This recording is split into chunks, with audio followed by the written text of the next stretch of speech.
Episode 291 to 300। चांगा सदमे से आंखें फाड़ बैठी और जिंग बाओ को लंबे समय पहले दफन हो चुके अतीत का हवाला देकर उसे धमकाते देख वह क्रोधित हो उठी। वह इस मामले को कैसे उठा सकती थी और ये दावा कैसे कर सकती थी कि चांगा ने उसका पद छीन लिया। यांग लुयांग उससे इसलिए प्यार करता था क्योंकि वह एक खूबसूरत महिला थी, न कि सिर्फ जिंग बाओ की कहानी की वजह से।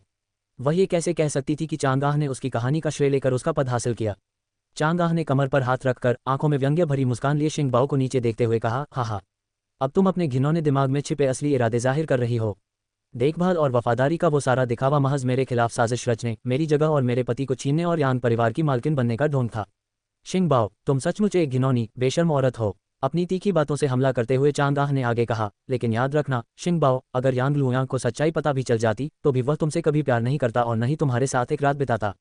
क्यों? क्योंकि तुम बदसूरत हो, उसकी कृपा पाने के काबिल नहीं।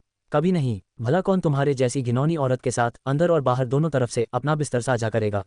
अपनी हैसियत से ज्यादा सपने मत देखो। तुम्हारी नियति एक नीच किसान के रूप में दूसरों के पीछे सफाई करने की है। चांगा ने लगातार शिंग बाओ का उपहास किया, उसे पलटवार का कोई मौका नहीं दिया। शिंग बाओ को किसी भी तरह से हावी न होने देने के दृढ़ संकल्प के साथ चांगा ने अपना दबदबा कायम करते हुए कहा, भले ही मैं यांग लुयांग का स्नेह खो दूं, मैं तुम्हें कभी भी मुझ पर विजय प्राप्त करने और मुझे अपमानित करने नहीं दूंगी। मैं अब भी यांग परिवार की स्वामिनी हूं और हमेशा रहूंगी, कोई भी मुझे नीचा नहीं दिखा सकता। शिंग बाओ की आंखें गुस्से से लाल हो गईं और उसने दांत पीसते हुए भौहें चढ़ा लीं। उसने मुट्ठी भींची और चांगा के चेहरे पर एक बार फिर जोरदार थप्पड़ मारने के लिए हाथ उठाया। इस थप्पड़ के साथ ही वह दोस्ती के अपने पुराने रिश्ते को भूल गई और चांगा के प्रति अपने मन में बची थोड़ी बहुत वफादारी और सम्मान को भी त्याग दिया, जो कभी उसकी सबसे करीबी दोस्त हुआ करती थी। जिस महिला ने न केवल एक बार उसे धोखा दिया बल्कि उसे नीचा भी दिखाया, वह दोस्त कहलाने के लायक नहीं है। अचानक पड़े थप्पड़ से चांगा लड़खड़ाकर पीछे की ओर गिर पड़ी और बिस्तर पर जा गिरी। जोरदार थप्पड़ से उसके कानों में झंझनाहट होने लगी, चक्कर आने लगे और संतुलन बनाए रखना उसके लिए और भी मुश्किल हो गया। उसकी पहले से लगी चोटों का दर्द बढ़ गया, जिससे दूसरे थप्पड़ का दर्द सहना उसके लिए और भी कठिन हो गया। जाल, तुम। चांगा ने अपना चेहरा हथेली से ढक लिया और शिंग बाओ को घूरने लगी। हालांकि इससे पहले कि वह अपने सवाल पूछ पाती, शिंग बाओ ने व्यंग्य करते हुए बीच में ही टोक दिया, चांगा, लगता है तुम कुछ भूल रही हो। तुम कभी यांग परिवार की स्वामिनी थी, लेकिन अब तुम इस घर में बोझ से ज्यादा कुछ नहीं हो।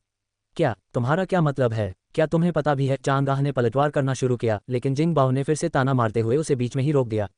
जब मैं तुम्हारे जख्मों के इलाज के लिए डॉक्टर को बुलाने गई थी, तो क्या तुम्हें पता था कि स्वामी ने पहले क्या कहा था? उन्होंने न केवल अनुरोध को अस्वीकार कर दिया, बल्कि यह भी कहा कि अब से उनका तुम्हारे जैसी निकम्मी औरत से कोई लेना देना नहीं है। तुम अब यांग परिवार की मालकिन नहीं हो और चूंकि तुम अभी भी छोटे मालिक की माँ हो, इसलिए तुम्हें हमेशा के लिए इसी कमरे में कैद रहना होगा।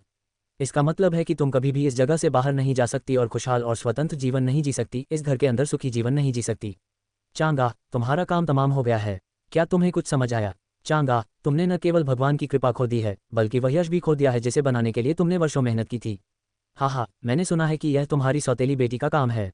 मुझे उसका शुक्रिया अदा करना चाहिए, कम से कम उसने कुछ अच्छा तो किया। शिंग बाओ मुस्कुराए, अपने हाथों को छाती पर जोड़ते हुए गर्व से चांगा की ओर देखा, जिसका चेहरा लाल हो गया था और उसकी आंखों में आंसू भर आए थे। शुरू में मुझे तुम्हारी चिंता थी और मैं तुम्हारे साथ बेहतर व्यवहार करना चाहती थी, लेकिन तुम्हारा ये बर्ताव देखकर मुझे समझ आ गया कि तुम किसी की परवाह और चिंता के लायक नहीं हो। तुम एक ऐसे सांप हो जो सालों से खाना खिलाने वाले को ही काट सकता है। इसलिए चांगा, अब से मैं तुम्हें दिखाऊंगी कि मैं क्या कर सकती हूँ और कैसे इस घर में तुम्हारी जिंदगी को नरक बना सकती हूँ। यांग परिवार की मुखिया नौकरानी होने के नाते मैं देखूंगी कि कौन सा नौकर आपकी सेवा करने या आपकी रक्षा करने का साहस करेगा। यांग निंग ने इस कक्ष में कई साल बिताए थे, तो तुम भी अपना पूरा जीवन यहीं बिता सकती हो। लेकिन कम से कम उसके पास एक वफादार नौकरानी तो थी जो उसका साथ देती थी और उसकी देखभाल करती थी। पर क्या करूं, तुमने अपने इकलौते दोस्त से भी रिश्ता तोड़ लिया जो इस मुश्किल घड़ी में तुम्हारी मदद कर सकता था। धिक्कार है, बेचारी तुम। चांगा के दिल में डर बैठ जाने पर शिंग बाओ हंस पड़ा और उसे अपनी ताकत का एहसास हुआ। मैं तुम्हें दिखाऊंगी कि अपनी शक्तियों का दुरुपयोग करने का क्या मतलब होता है। अब से पासा फिर पलट गया है। तुम प्रभु की उपेक्षित त्यागी हुई पत्नी के सिवा कुछ नहीं हो और मैं इस घर की मुख्य दासी हूँ। मैं देखूंगी कि तुम इस घर में शांति से कैसे रह सकती हो। मैं ये सुनिश्चित करूंगी कि मेरे साथ ऐसा व्यवहार करने पर तुम्हें पछतावा हो। तुम जरूर करोगी। जिंग बाओ खिलखिलाकर हंस पड़ी और मुड़कर चली गई, चांगा को नजरअंदाज करते हुए जो बिस्तर पर अपनी चोटों को पकड़े बैठी थी। शिंग बाओ को कक्ष से जाते देख चांगा का शरीर कांप उठा। जाने से पहले शिंग बाओ ने मरहम अपने साथ ले लिया ताकि चांगा उसे अपने घावों पर न लगा सके। ये हो ही नहीं सकता। ये सब मेरे साथ कैसे हो सकता है? ये जरूर कोई सपना होगा। हाँ, ये कोई बुरा सपना ही होगा। चांगा ने अपना सिर हिलाया, मानो ये सब कुछ भूलने की कोशिश कर रही हो। अगर ये सब सच था तो उसकी जिंदगी बर्बाद हो गई। यांग लुयांग मुझे कभी नहीं छोड़ सकते। यह महाराज को प्रसन्न करने के लिए किया गया एक अस्थायी कार्य ही होगा। वे मुझसे प्यार करते हैं, वे मुझे कभी नहीं छोड़ सकते, उसने अविश्वास से बुदबुदाते हुए कहा और खुद को ये समझाने की कोशिश करती रही कि जो कुछ भी हुआ वह सिर्फ एक सपना था और कुछ नहीं। ड्रैगन मंडप। स्नान करने और रात्रि वस्त्र पहनने के बाद यांगनिंग बड़े से शीशे के सामने बैठी अनमने ढंग से अपने बालों में कंघी कर रही थी और अपनी परछाई को निहार रही थी। शियाओवेई ने उसके बालों को संवारने में मदद करने की पेशकश की, लेकिन उसने दोपहर की घटनाओं पर विचार करने के लिए कुछ समय अकेले बिताने पर जोर दिया। उसने जिस चाय पार्टी की सावधानीपूर्वक तैयारी की थी वह न केवल चांगाह द्वारा बर्बाद कर दी गई, बल्कि वह महिला जिसने अपने पूरे जीवन में मूल यांगनिंग को प्रताड़ित किया था उसे यांग लुयांग ने सबके सामने बुरी तरह से घायल कर दिया और बाद में उसे त्याग दिया। वह व्यक्ति सचमुच किसी का भी नहीं हो सकता था। उसकी एकमात्र प्रेरणा लालची प्रतीत होती थी। अपने उद्देश्यों को प्राप्त करने के लिए वह किसी भी हद तक जा सकता था और किसी को भी कुर्बान कर सकता था, पहले यांगनिंग को और अब अपनी कथित प्रिय पत्नी चांगाह को। यांगनिंग अपने विचारों में खोई हुई थी और अपने लंबे काले बालों में लकड़ी की कंघी फेर रही थी। इस दौरान उसे पता ही नहीं चला कि कमरे का दरवाजा कब खुला और बंद हो गया। तुम इतनी ज्यादा क्या सोच रही थी कि तुम्हें पता ही नहीं चला कि मैं कमरे में आ गया था। झेंग लियांग ने यांगनिंग की गर्दन पर हाथ फेरा, उसकी फूलों जैसी ताजगी भरी खुशबू को महसूस किया और उसके कानों में फुसफुसाया, जिससे वह चौंक गई। .net यांगनिंग चौंक गई, लेकिन दर्पण में उसका प्रतिबिंब देखकर और जानी पहचानी खुशबू महसूस करके उसका धड़कता दिल शांत हो गया। उसने दर्पण में ही उसे देखकर मुस्कुराया और महसूस किया कि वह अपने ख्यालों में कितनी खोई हुई थी। कुछ नहीं, मैं बस आज दोपहर जो हुआ उसके बारे में सोच रही थी। झेंग लियांग ने उसकी फीकी मुस्कान देखी और दर्पण में उसे देखते हुए स्नेहपूर्वक उसके कंधों और गर्दन की मालिश की। क्या सोच रही हो? क्या कोई बात तुम्हें परेशान कर रही है? यांगनिंग ने रुककर गहरी सांस ली और कंघी को मेज पर रख दिया। वह गद्देदार स्टूल पर बैठी हुई उसकी ओर मुड़ी, अपनी बाहों को उसकी कमर के चारों ओर लपेटा और अपना सिर उसके पेट पर टिका दिया। झेंग लियांग ने यांगनिंग को अपनी बाहों में समेट लिया, उसके पीठ पर हाथ रखकर उसे अपने स्पर्श और गर्माहट से दिलासा दिया। उसने महसूस किया कि वह किसी बात से परेशान है, खासकर जब से महिलाएं मंडप से निकली हैं। वह अच्छे मूड में नहीं लग रही थी। चांगाह को उसकी गलतियों के लिए दंडित किया गया था और उसे कड़ा सबक सिखाया गया था, इसलिए यांगनिंग को प्रसन्न होना चाहिए था। हालांकि इसके बजाय उसका मूड उदास लग रहा था। यांगनिंग ने उसे और कसकर पकड़ लिया, गहरी सांस ली और बोली, कुछ बात मुझे परेशान कर रही है। हमारी बहस के दौरान चांगाह ने कुछ ऐसा कह दिया जो मुझे ठीक नहीं लगा। क्या? झेंग लियांग ने पूछा और उसे आरामदेह अंदाज में पीठ सहलाना जारी रखा। यांगनिंग ने झेंग लियांग के आलिंगन से खुद को छुड़ाया, उसके होंठ सिकुड़े हुए थे और उसने उसकी आंखों में देखा। उसने कहा कि मुझे अपनी माँ की तरह मर जाना चाहिए था, लेकिन कुछ तो गड़बड़ लग रही है। चांगाह ने मेरी माँ के देहांत के बाद श्री यांग से शादी कर ली और जब वह राजधानी के बाहर शहर से अपने व्यापारिक दौरे से लौटे तो वह उनके साथ वापस आ गई। मेरी माँ की मृत्यु स्वाभाविक रूप से बीमारी के कारण हुई और यह सब चांगाह के घर आने से पहले ही हो गया था। लेकिन उस औरत के बोलने का तरीका अजीब लगा। घर में कोई भी मेरी माँ की मृत्यु के बारे में खुलकर बात नहीं करता था, फिर भी चांगाह मुझे ताना मारती और नीचा दिखाती हुई लग रही थी। मैं ठीक से बता नहीं सकती, लेकिन कुछ तो गड़बड़ है। बोलते समय उसकी आवाज़ कांप रही थी, उसके शब्दों में भावनाएं स्पष्ट झलक रही थीं। यांगनिंग के शरीर में होने के कारण फोंगली यांगनिंग की यादों से जुड़ी तीव्र भावनाओं को महसूस कर सकती थी, खासकर दोपहर में चांगाह के साथ हुई बहस के दौरान जब उसकी माँ का जिक्र हुआ। तीव्र पीड़ा और उथल पुथल की भावनाएं उस पर हावी हो गईं, जिससे उसकी माँ को खोने का दर्द फिर से उभर आया। बचपन में ही अपनी माँ को बीमारी के कारण खो देने के कारण फोंगली यांगनिंग के दुख और पीड़ा को गहराई से समझती थी। माँ को खोने के इस साझा अनुभव ने उसे यांगनिंग के शोक से जुड़ने में सक्षम बनाया। हालांकि जब सबके चले जाने के बाद शांत माहौल में फोंगली विचार कर रही थी तो चांगाह के शब्दों और उसकी आंखों के भावों ने यांगनिंग की माँ की मृत्यु के आसपास कुछ और जटिल बात की ओर इशारा किया। चांगाह की बातों पर विचार करते हुए फोंगली को याद आया कि उपन्यास में राजनीतिक रूप से गहन अध्यायों के दौरान यांगनिंग की माँ की मृत्यु का उल्लेख किया गया था। हालांकि उस समय वह इतनी थकी हुई और शराब के नशे में थी कि जटिल राजनीतिक विवरणों में गहराई से नहीं उतर सकी। उसने उन गहन अध्यायों को सरसरी तौर पर ही पढ़ा था, जिससे महत्वपूर्ण जानकारी छूट गई थी। अब उसे इस बात का पछतावा हो रहा था कि उसने कहानी पर ज्यादा ध्यान नहीं दिया और सारी बातें याद नहीं रखीं। अगर उसने ऐसा किया होता तो उसे इतना सोचने की जरूरत नहीं पड़ती। जहां तक उसे याद है, यांगनिंग की माँ की मौत में कुछ गड़बड़ थी। यांगनिंग की बातें सुनकर झेंग लियांग ने अपनी भौहें सिकुड़ी और गंभीरता से उसकी ओर देखा। क्या तुम्हें लगता है कि तुम्हारी माँ की मृत्यु के आसपास कुछ संदिग्ध हो सकता है? उसने पूछा। यांगनिंग ने अपने होंठ सिकुड़े और उससे नजरें मिलाकर गंभीरता से सिर हिलाया। मेरे पास कोई सबूत नहीं है और मुझे सारी बातें पता नहीं हैं, लेकिन कुछ तो गड़बड़ लग रही है। जब भी मैंने उस आदमी से अपनी माँ के बारे में बात की, उसकी प्रतिक्रिया अजीब थी। वह उत्तेजित हो जाता था और कभी कभी तो मुझे सजा भी देता था। दुख की बजाय जब भी उसका नाम आता था, उसकी आंखों में मुझे गुस्सा और आक्रोश दिखाई देता था। यांगनिंग की दर्दनाक यादों पर विचार करते हुए उसने उन घटनाओं का वर्णन किया जब यांग लुयांग ने यांगनिंग को अपनी माँ की मृत्यु पर शोक व्यक्त करने के लिए दंडित किया था। झेंग लियांग ने देखा कि यांगनिंग यांग लुयांग को श्रीमान यांग या वह आदमी कहकर संबोधित करती थी। ये स्पष्ट था कि वह अब उन्हें अपना पिता नहीं मानती थी। हालांकि वह उनके सामने खुलकर यह बात नहीं कहती थी, लेकिन झेंग को उसके भीतर छिपी उदासी और अकेलेपन का एहसास हो रहा था जब वह अपने पिता के बारे में ऐसे बात करती थी जैसे वह कोई अजनबी हो। आखिरकार खून के रिश्तों को तोड़ना इतना आसान नहीं होता। उसने अपनी पकड़ और कस ली और उसे बाहों में भर लिया। मैं इस मामले की जांच करूंगा, लेकिन अभी के लिए इसे छोड़ देते हैं। अभी तक कोई निश्चितता नहीं है और मैं नहीं चाहता कि तुम इस बारे में ज्यादा सोचो। मैं नहीं चाहता कि तुम इस वजह से परेशान हो जाओ। उसे इस बात की जानकारी थी कि यांग लुयांग महारानी के साथ मिलकर सम्राट को जहर देने की साजिश में शामिल था, लेकिन उसके पास पर्याप्त सबूत नहीं थे। झेंग लियांग उसे एक दुर्जय शत्रु मानता है जो कुछ भी करने में सक्षम है। हालांकि अपनी पत्नी की हत्या का मकसद स्पष्ट नहीं था। अफवाहों के अनुसार यांग लुयांग अपनी पहली पत्नी से बहुत प्यार करता था और उसके बारे में चर्चा करने से बचता था ताकि वह दुख और उदासी से बच सके। फिर भी यांग निंग के वृतांत ने एक गहरे, अधिक परेशान करने वाले सत्य की ओर इशारा किया। झेंग लियांग ने सोचा कि यांग लुयांग अपनी बेटी की अपनी दिवंगत मां के लिए तड़प पर क्रोधित क्यों हुआ, खासकर उसके प्रति कथित प्रेम को देखते हुए। यांग निंग को और अधिक परेशानी से बचाने के लिए झेंग लियांग ने उससे फिलहाल इस मामले को भुला देने का आग्रह किया। उसने उसे अपनी बाहों में उठाया और बड़ी आसानी से बिस्तर पर ले गया। अब बहुत सोचना हो गया, चलो आराम करते हैं, मैं अपनी प्यारी पत्नी को गले लगाकर सुलाने के लिए बेताब हूँ। उसने धीरे से उसे बिस्तर पर लिटाया और उसे कंबल उड़ाकर खुद भी उसके नीचे लेट गया। यांग निंग उसकी अचानक विषय बदलने पर खिलखिला उठी और मुस्कुराते हुए बिस्तर पर लेट गई और उसे गले लगा लिया। शरारती अंदाज में उसने अपनी जिज्ञासु उंगलियों से उसके चेहरे को छुआ। तुम तो विषय बदलने में माहिर हो, उसने कहा। आंखों में शरारत लिए झेंग लियांग ने उसकी उंगली पकड़कर छेड़ा, जैसे तुम मेरी सहनशीलता की परीक्षा लेना जानती हो। मैंने एक शांत रात बिताने की योजना बनाई थी, लेकिन तुम्हारी छेड़छाड़ देखकर क्या तुम्हें लगता है कि मैं तुम्हें अब छोड़ दूंगा? उसने अपनी बाहें शरारती अंदाज में ऊपर उठाईं। यांग निंग ने धीमी हंसी हंसते हुए शरारती लहजे में पूछा, क्या मैंने तुमसे मुझे जाने देने के लिए कहा था? झेंग लियांग ने उसकी आंखों में आंखें डालकर हंसते हुए कहा, तुमने सही कहा। अब इसे वापस लेने की हिम्मत मत करना, और फिर उसके होठों को चूम लिया। ड्रैगन मंडप। झेंग लियांग ड्रैगन पवेलियन के अध्ययन कक्ष में लगन से अपना काम कर रहे थे, तभी दरवाजा खुला और गुलैन कमरे में दाखिल हुई। उन्होंने आदरपूर्वक अभिवादन करते हुए कहा, महामहिम, आपने मुझे बुलाया है।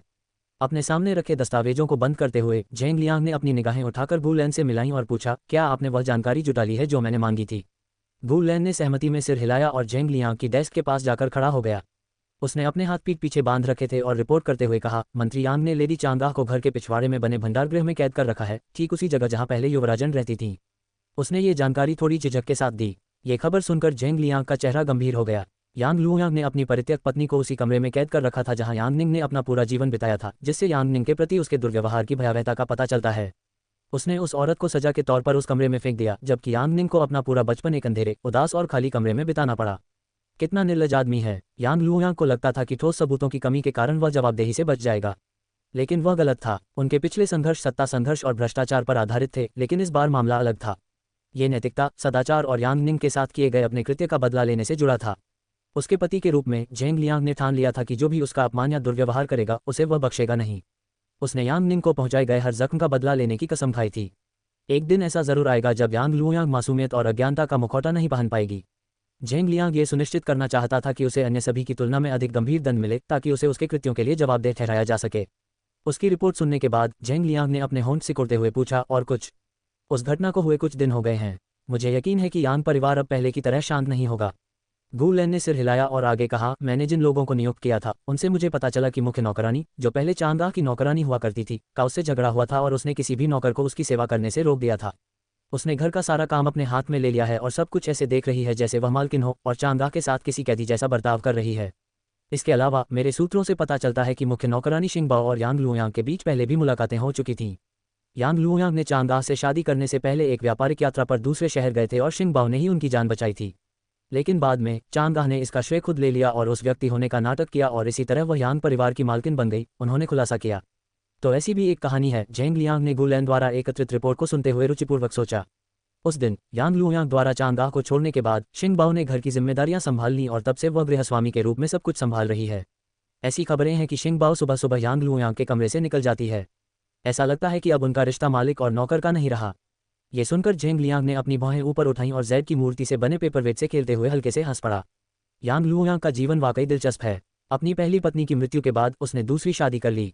अब जब उसने अपनी दूसरी पत्नी को छोड़ दिया है, तो उसने तुरंत एक और स्त्री को अपने साथ शामिल कर लिया है। उसकी जिंदगी तो वाकई बहुत व्यस्त है। उसने झुंझलाहट से सिर हिलाया। झेंग लियांग ने दांत पीसते हुए अपने हाथों में पेपरवेट को कसकर पकड़ लिया। उस पर नजर रखो। उस दिन जो कुछ हुआ, उसके बाद मुझे यकीन है कि वह चुप नहीं बैठेगा। आखिरकार वह अपनी इज्जत और मान सम्मान को किसी भी चीज से ज्यादा अहमियत देता है। मुझे विश्वास है कि वह जल्द ही कोई कदम उठाएगा। इस बार हमें उसे रंगे हाथों पकड़ना होगा, उसके खिलाफ सबूत जुटाने होंगे और उसका अध्याय जल्द से जल्द बंद करना होगा। मैं हर रोज शाही दरबार में उसका घिनौना चेहरा नहीं देख सकता। उसे मेरे सामने इतने आत्मविश्वास से खड़ा देखकर मेरा खून खौल उठता है, उन्होंने कहा। जी महाराज, मैं उस पर नजर रखने के लिए और अधिक लोगों को नियुक्त करूंगी, गु लैन ने जवाब दिया।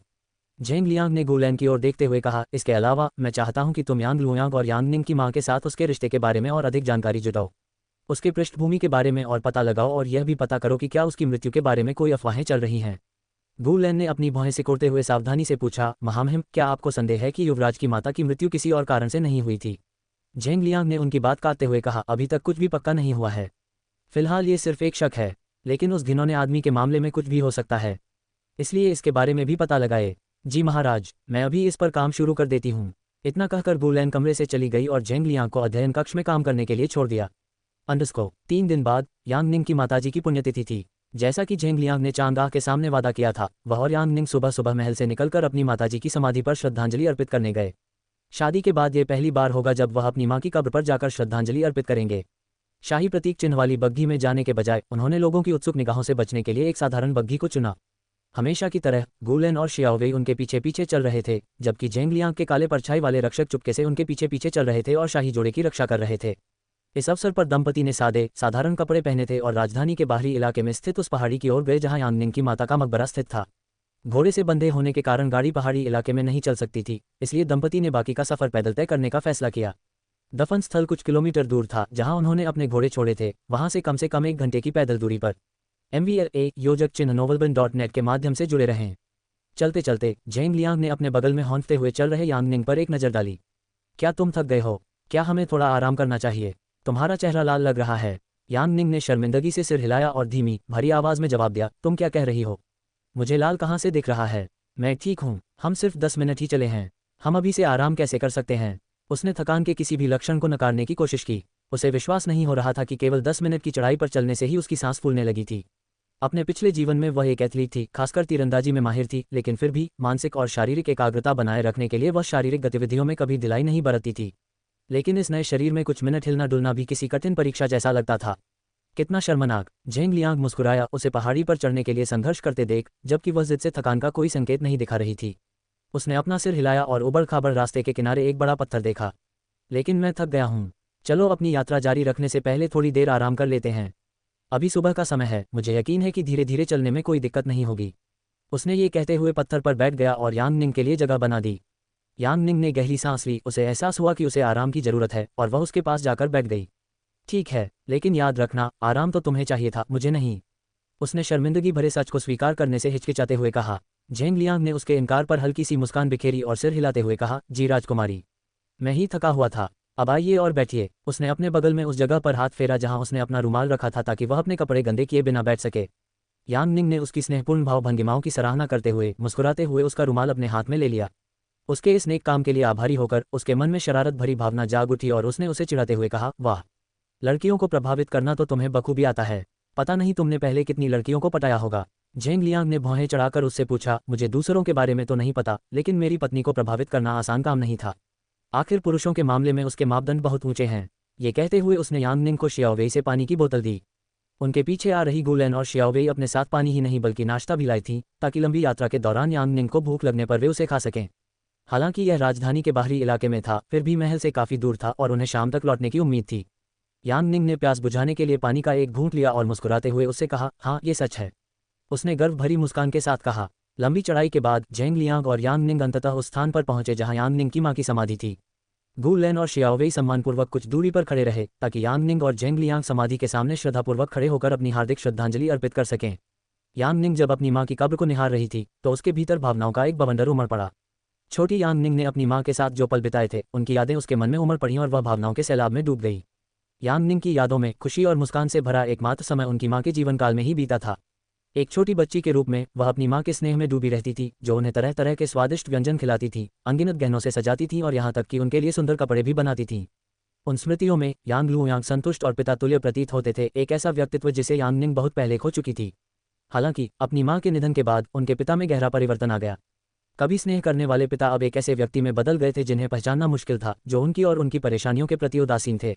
उसका व्यवहार ठंडा पड़ गया और कभी कभी वह हिंसा भी करने लगा, खासकर तब जब वह अपनी मां के लिए तड़प व्यक्त करती या आंसू बहाती। घर में उसकी मां का नाम लेना भी वर्जित हो गया था।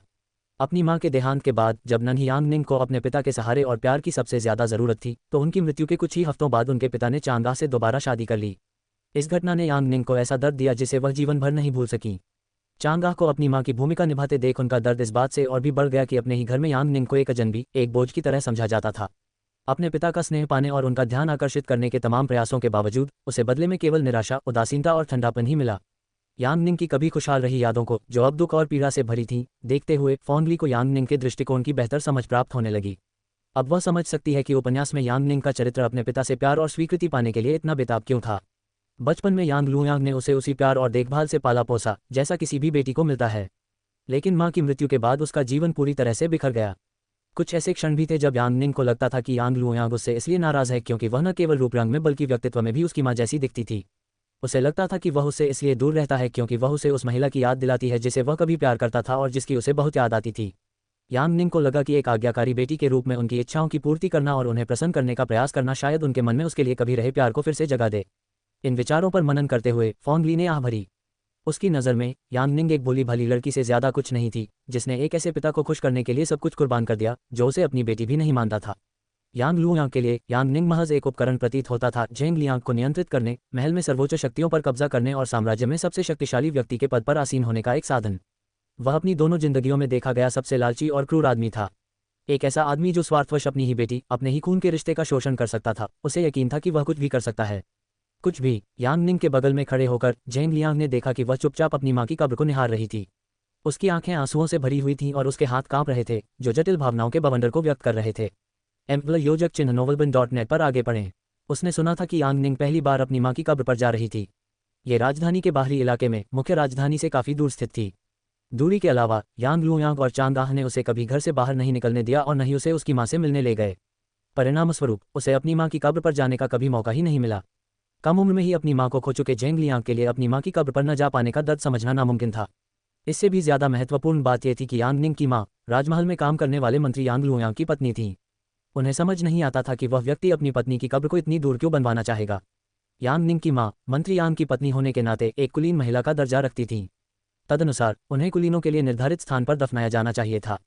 हालांकि यह स्थान उचित दफन स्थल भी नहीं था, यह महज एक पहाड़ी थी जहां उन्होंने उन्हें दफना दिया, मानो वे उनके अस्तित्व को अपने जीवन से मिटाना चाहते हों। वह इतना निर्दयी कैसे हो सकता है। उसने न केवल अपनी पत्नी को इतनी सुनसान जगह पर दफनाया जहां केवल आम लोग ही आते हैं, बल्कि अपनी बेटी को भी अपनी माँ से मिलने का मौका नहीं दिया।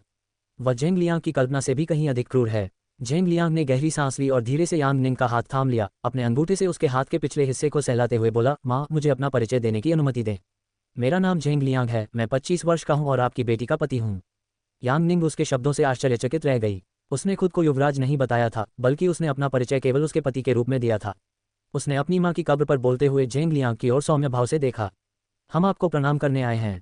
चूंकि आपसे मेरी पहली मुलाकात है, इसलिए कृपया मुझे आपका उचित अभिवादन करने दें। फिर वह घुटनों के बल बैठ गए और सिर झुकाकर प्रणाम किया। 3 बार प्रणाम करने के बाद वह खड़े हुए, यांग निंग के हाथ पकड़े और बोले, एक माँ होने के नाते मैं आपकी चिंताओं को समझता हूँ, लेकिन अब से आपको अपनी बेटी के बारे में चिंता करने की कोई आवश्यकता नहीं है। अब वह मेरी पत्नी है और मैं उसे खुश और सुरक्षित रखने के लिए हर संभव प्रयास करूंगा। मैं ये सुनिश्चित करूंगा कि कोई भी खतरा उसके पास न आए, भले ही इसके लिए मुझे उसके पिता से निपटना पड़े, उसने दृढ़ निश्चय के साथ घोषणा की। यांग निंग ने अपने होंठ सिकोड़ लिए, झेंग लियांग के शब्दों में सच्चाई को भांपते हुए। एक समय था जब यांग लुयांग के साथ उसके रिश्ते के कारण उसे उसकी वफादारी पर संदेह था, लेकिन अब वह उस पर किसी और से ज्यादा भरोसा करता था। झेंग लियांग के सच्चे भाव और स्नेहपूर्ण व्यवहार को देखकर उसके होंठों पर एक प्यारी सी मुस्कान फैल गई। अपने पिछले जन्म में उसने कभी कल्पना भी नहीं की थी कि उसे कभी ऐसे भावों और दिल को छू लेने वाले पलों का अनुभव करना पड़ेगा। एक खिलाड़ी के रूप में उसका जीवन अभ्यास और खेलों की तैयारी के इर्द गिर्द घूमता था। बाहर खेलने जाना या अनजान लोगों से मिलना जैसी सामान्य गतिविधियां, जो उसकी उम्र के लोगों के लिए आम थी, उसके जीवन का हिस्सा कभी नहीं थी। परिणामस्वरूप उसने कभी उस प्यार, देखभाल और दिल को छू लेने वाले पलों का अनुभव नहीं किया जो दूसरों को मिलते थे। हालांकि यांग निंग के रूप में जीवन बिताते हुए उसे न केवल एक पति मिला, बल्कि उसने उन भावनाओं का भी अनुभव किया जो पहले उसके लिए अनजान थीं। इससे ये स्पष्ट होता है कि रक्त संबंध ही एकमात्र सार्थक संबंध नहीं होते। व्यक्ति उन लोगों के भी करीब हो सकता है जो रक्त से जुड़े नहीं हैं, शायद अपने परिवार से भी अधिक करीब। झेंग लियांग की उपस्थिति ने उन्हें ये सबक सिखाया। वह केवल इस जीवन में उनके पति ही नहीं थे, वह उनका एकमात्र परिवार थे, जिनसे उन्हें गहरा लगाव था और जिनके लिए वह कुछ भी करने को तैयार थीं। झेंग लियांग के श्रद्धांजलि अर्पित करने के बाद यांग निंग ने भी अपनी माँ की समाधि पर सिर झुकाया और घुटनों के बल बैठ गई। उसने कहा, माँ, कृपया चिंता न करें। मैं कभी किसी को आपकी बेटी को नुकसान नहीं पहुंचाने दूंगी और जिन्होंने उसे सताया है उन्हें मैं सबक सिखाऊंगी। निश्चिंत रहें, आपकी बेटी जहां भी है वह ठीक है और सुखमय जीवन जी रही है। यांग निंग ने अपने शब्दों में एक गहरा अर्थ छिपाते हुए कहा। हालांकि झेंग लियांग का मानना था कि यांग निंग अपने शब्दों में खुद को बेटी के रूप में संदर्भित कर रही थी, लेकिन वास्तव में वह मूल यांग निंग के बारे में बात कर रही थी, जो अब इस शरीर का हिस्सा नहीं थी। श्रद्धांजलि अर्पित करने के बाद दंपति पहाड़ी से नीचे उतरे और महल की ओर अपनी लंबी यात्रा पर निकल पड़े। उनका मुख्य उद्देश्य रात के कर्फ्यू से पहले वापस लौटना था, ताकि किसी भी प्रकार की परेशानी से बचा जा सके। यांग निंग की माता को प्रणाम करने के बाद जब जेंग लियांग और यांग निंग महल लौटे तो दोनों अपने अपने काम में मग्न हो गए। जेंग लियांग राज दरबार के राजनीतिक मामलों को संभालने में व्यस्त थे, जबकि यांग निंग महल के कामकाज में लगे हुए थे। उसके पास उस दिन चाय पार्टी में हुई घटना पर सोचने का जरा भी समय नहीं था, मानो चांगा के साथ हुई घटना उसके लिए कोई बड़ी बात ही न हो। उसने इसे महत्वहीन समझा क्योंकि उसके पास अनावश्यक लोगों के बारे में सोचने में समय बर्बाद करने से कहीं अधिक जरूरी काम थे। महामहिम, आपने दर्जी से जो पोशाक बनवाई थी वह महल में पहुंचा दी गई है और मैंने उसे आपके कमरे में आपकी अलमारी में सावधानीपूर्वक रख दिया है, शियाओ वेई ने यांग निंग को चाय परोसते हुए बताया। यांग निंग ने दर्जी को अपनी इच्छानुसार एक नई पोशाक सिलने का विशेष आदेश दिया था। जेंग लियांग से विवाह के बाद ये पहली बार था जब वह किसी की चाय पार्टी में शामिल हो रही थी, और वह कोई और नहीं बल्कि गो यूरोंग थी। उसकी चाय पार्टी में शामिल होने का मतलब था राजधानी की संभ्रांत कुलीन महिलाओं से संबंध बनाने का अवसर प्राप्त करना। साथ ही पार्टी में उसे एक व्यक्ति से मिलना है। उसे पूरा यकीन था कि उस व्यक्ति से मिलने का सबसे अच्छा तरीका गो यूरोंग की पार्टी ही होगी। वह इस मामले में लापरवाही नहीं बरत सकती और इसीलिए उन्होंने दर्जी से अपने निर्देशों के अनुसार पोशाक बनाने को कहा था। दुनिया की महिलाएं चाहे जैसे भी कपड़े पहने, उनकी पोशाक में जो अनोखापन होगा उसकी बराबरी कोई नहीं कर पाएगा। आखिरकार वह इस दुनिया की नहीं है। शियाओ वेई की रिपोर्ट सुनकर ड्रैगन पवेलियन के अध्ययन कक्ष में कागजी कार्रवाई में मग्न यांग निंग ने सिर हिलाकर जानकारी की पुष्टि की। वह सुबह से काम कर रही थी, फिर भी पढ़ने और हस्ताक्षर करने के लिए बहुत सारे दस्तावेज बचे थे और यह सारा काम आज ही निपटाना था। जिस दिन से महाराज ने यांग निंग को महल के आंतरिक मामलों के प्रबंधन की जिम्मेदारी सौंपी, तब से उनके पास तत्काल ध्यान देने योग्य कार्यों और कागजी कार्रवाई का अंबार लग गया। पूर्व महारानी को निर्वासित हुए कई महीने बीत चुके थे और तब से इन मामलों की देखरेख करने वाला कोई नहीं था, जिससे इन कार्यों के लिए अधिकार का अभाव हो गया था। यांग निंग द्वारा लंबे समय से खाली पड़े पद को संभालने के बाद उन्हें महल के मामलों में संतुलन बहाल करने के लिए कई कार्यों का प्रबंधन करना पड़ा और उन्हें तेजी से निपटाना पड़ा। यांग निंग ने अपने हाथों में मौजूद फाइल से नजरें उठाकर शियाओ वेई की ओर देखा और पूछा, एक्सेसरीज और जूतों का क्या हुआ? क्या वे आ गए हैं? शियाओ वेई ने सिर हिलाकर जवाब दिया, मैंने किसी को जूते और एक्सेसरीज के बारे में पूछताछ करने भेजा था। उन्होंने बताया कि वे लगभग तैयार हैं, बस कुछ अंतिम फिनिशर की जरूरत है। वे कल तक डिलीवर हो जाएंगे। यांग निंग ने सिर हिलाकर कहा, हम ठीक है।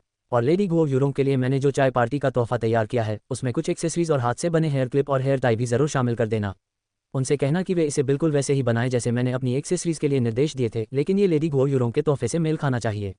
ठीक है, शियाओ वेई ने सिर हिलाकर कहा, जी हाँ महाराज, मैं तुरंत इस पर काम शुरू कर दूंगी और यह सुनिश्चित करूंगी कि मैडम गुओ की चाय पार्टी से पहले सब कुछ तैयार हो जाए। गिफ्ट बॉक्स में मैं कुछ ब्लश पाउडर और लिप टिन भी डाल दूंगी। उस दिन मैडम गुओ आपके मेकअप प्रोडक्ट्स की बहुत तारीफ कर रही थी। क्या मैं इसमें आपका पहले बनाया हुआ हेयर शैम्पू भी डाल दूं? यांग निंग मुस्कुराए और सुझाव दे रही शियाओ वेई की ओर भौहें चढ़ाते हुए बोली, लगता है तुम चीज़ें जल्दी सीख रही हो। मुझे आश्चर्य है कि इस बार तुम न केवल मेरे आदेश जल्दी समझ रही हो बल्कि मुझे सुझाव भी दे रही हो। ये तो कमाल है, उसने आश्चर्य और गर्व भरी हंसी के साथ कहा। जब फोंग ली यांग निंग के शरीर में जागी और पहली बार शियाओ वेई से मिली तो शियाओ वेई न केवल एक युवा लड़की थी जिसने अपना पूरा जीवन यांग निंग की सेवा में बिताया था, बल्कि वह भी उसकी दयनीय मालकिन की तरह यांग परिवार में कैद थी। उस समय शियाओ वेई एक युवा असहाय लड़की थी जो अपनी मालकिन की सेवा और रक्षा करना चाहती थी, लेकिन चांगा और मुख्य नौकरानी के अधिकार के आगे वह खुद को असहाय महसूस करती थी, जो बिना किसी कारण के उसे और यांग निंग को प्रताड़ित करती थी।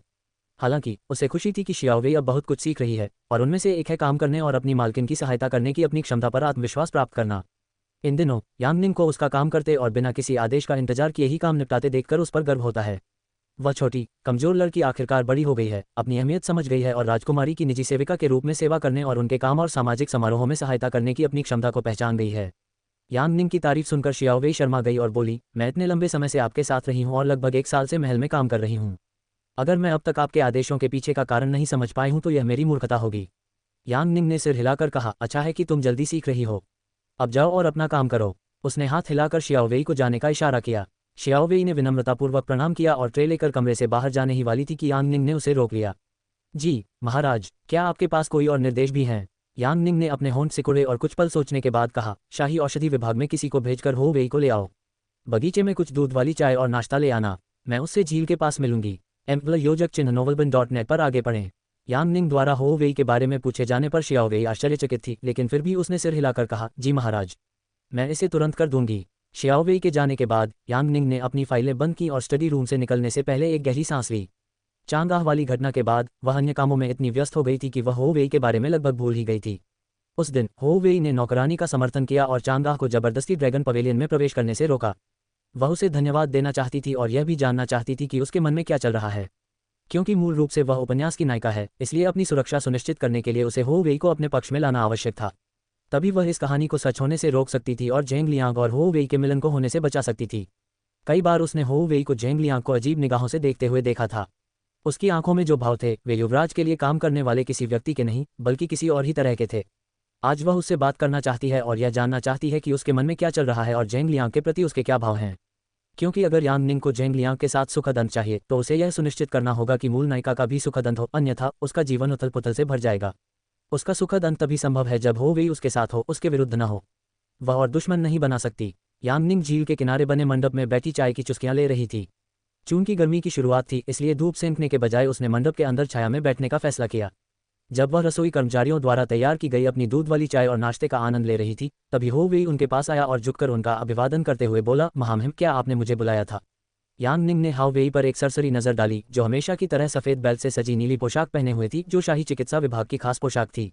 गर्मजोशी भरी मुस्कान के साथ नजरें मिलाते हुए उसने कहा, हाँ, मैं तुम्हारे साथ कुछ समय बिताना चाहती थी। हो वेई अचंभित होते हुए भी सुखद आश्चर्यचकित थी। उन्होंने मुस्कुराते हुए उत्तर दिया, यह मेरे लिए सम्मान की बात है, राजकुमारी। यांग निंग ने विनम्रतापूर्वक सलाह दी, मेरे साथ इतना औपचारिक होने की आवश्यकता नहीं है। मैं चाहती हूँ कि आप मुझे मेरे नाम से पुकारें। उन्होंने दोस्ताना लहजे में आगे कहा, बस खड़े मत रहिए, बैठ जाए और मेरे साथ चाय नाश्ता कीजिए। हो वेई हिचकिचाते हुए बोली, महामहिम, मैं अपनी सीमाएं पार नहीं करना चाहती। राजकुमारी के साथ समय बिताने की तीव्र इच्छा होने के बावजूद वह ऐसा करने का साहस नहीं जुटा पाई। आखिरकार वह शाही चिकित्सा विभाग में एक साधारण नर्स मात्र थीं। शिनलिंग शहर में अपनी पहली मुलाकात को याद करते हुए हो वेई को राजधानी पहुंचने की खुशी याद आ गई, इस उम्मीद में कि वह उस महिला को एक बार फिर देख पाएगी जिसने उसकी मदद की थी। जब शिनलिंग में उसकी पहली मुलाकात यांग निंग से हुई तो वह राजधानी जाकर उससे दोबारा मिलने और संभवतः दोस्त बनने की संभावना से उत्साहित थी। ये पहली बार था जब किसी ने उसके लिए आवाज़ उठाई थी और अप्रत्याशित रूप से उसके साथ दयालुता का व्यवहार किया था। ऐसी दुनिया में जहां लोग अक्सर स्वार्थी नजर आते हैं, वहां किसी अजनबी की मदद करने के लिए तैयार किसी व्यक्ति को ढूंढना, भले ही इससे उन्हें खुद परेशानी क्यों न उठानी पड़े, हो वेई के लिए एक दुर्लभ रत्न था। उनके लिए यांग निंग नुक्कड़ नाटकों की नायिका की तरह थी, जो समाज के नियमों को तोड़कर दुर्व्यवहार और कमजोर लोगों के लिए खड़ी होती थी। हालांकि राजधानी पहुंचते ही हो वेई को एक बड़ा झटका लगा। ये जानकर कि यांग निंग कोई आम नागरिक नहीं बल्कि युवराज राजकुमारी थी, उनकी दोस्ती का सपना चकनाचूर हो गया। उनकी सामाजिक स्थिति में इतना बड़ा अंतर था कि हो वेई जैसी आम नागरिक के लिए राजपरिवार की सदस्य से दोस्ती करना नामुमकिन सा लगने लगा।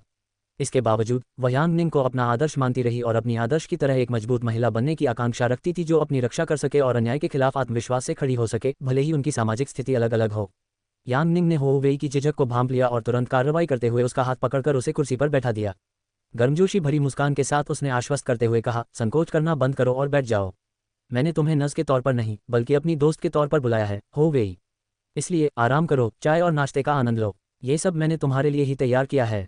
लो, कुछ खा लो। यांग निंग ने हो वेई को चाय का प्याला थमा दिया। अभी भी असमंजस और झिझक में डूबी हुई हो वेई ने यांग निंग से चाय का प्याला ले लिया।